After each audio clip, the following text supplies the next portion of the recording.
Aujourd'hui, je veux t'accompagner dans une compréhension profonde, les objets magnétisés. Tu sais, dans le monde visible, chaque objet semble neutre.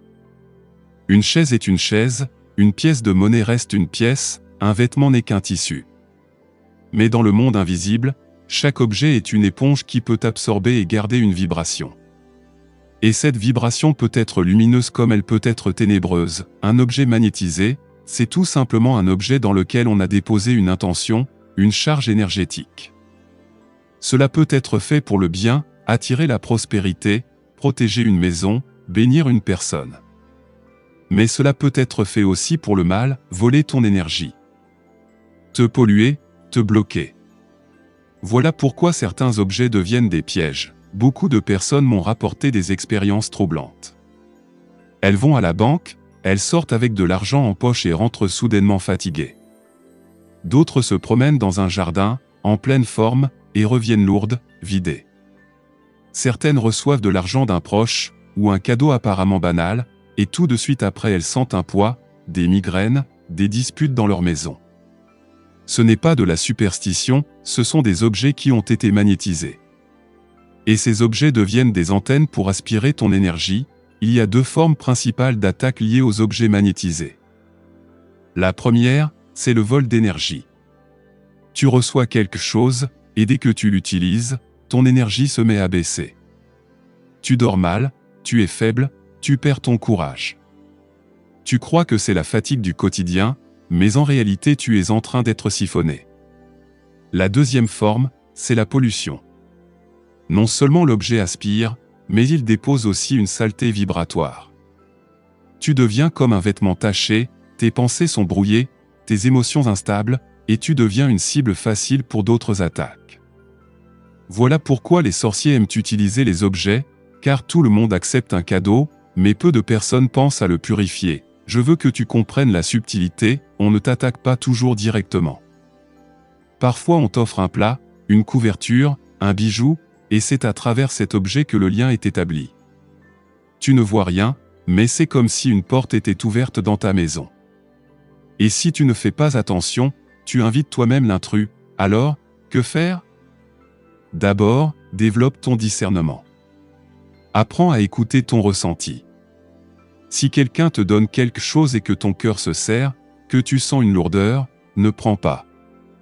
Même si c'est un parent, même si c'est un ami, ton intuition est ton meilleur gardien. Ensuite, purifie. Tu peux neutraliser un objet avec du sel, du charbon ou du citron. Mets l'argent reçu dans un bocal avec du sel et laisse-le quelques jours. Brûle de l'encens autour d'un vêtement avant de le porter. Lave une couverture avec des plantes de purification. Ce sont de petits gestes, mais ils font la différence entre un objet neutre et un objet qui devient ton ennemi.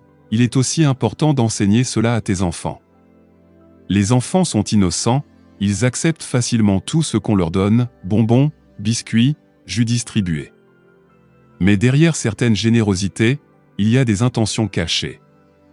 Apprends-leur à ne pas tout accepter, à ramener les choses à la maison pour que toi, adulte, tu puisses discerner. Car beaucoup de destins se brisent dès l'enfance à cause de cadeaux empoisonnés. Souviens-toi aussi que certains lieux entiers peuvent être magnétisés.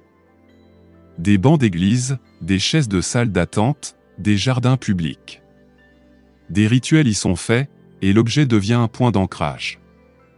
Voilà pourquoi certaines personnes dorment toujours à l'église, incapables de rester éveillées, parce que les sièges eux-mêmes ont été travaillés pour capter leur énergie.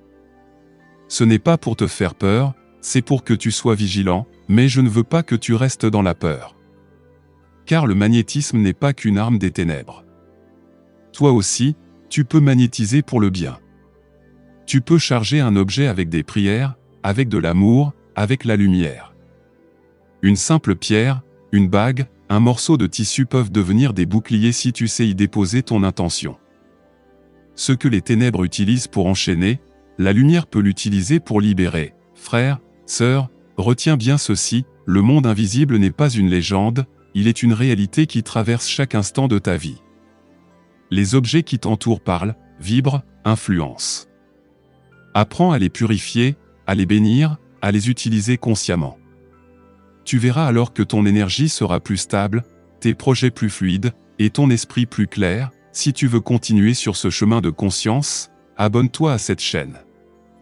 Et dans la description, tu trouveras mes livres. Ils expliquent en détail comment purifier, protéger et magnétiser pour attirer la prospérité. Libérer les blocages et briser les malédictions. C'est un savoir précieux pour marcher dans la lumière sans crainte. Mon but n'est pas de t'effrayer, mais de t'éclairer. Les objets magnétisés existent. Certains détruisent, d'autres protègent. Mais c'est à toi de décider ce que tu veux laisser entrer dans ta vie. Souviens-toi, la divinité est en toute chose. Même un objet banal peut devenir un canal de lumière, si ton intention est pure.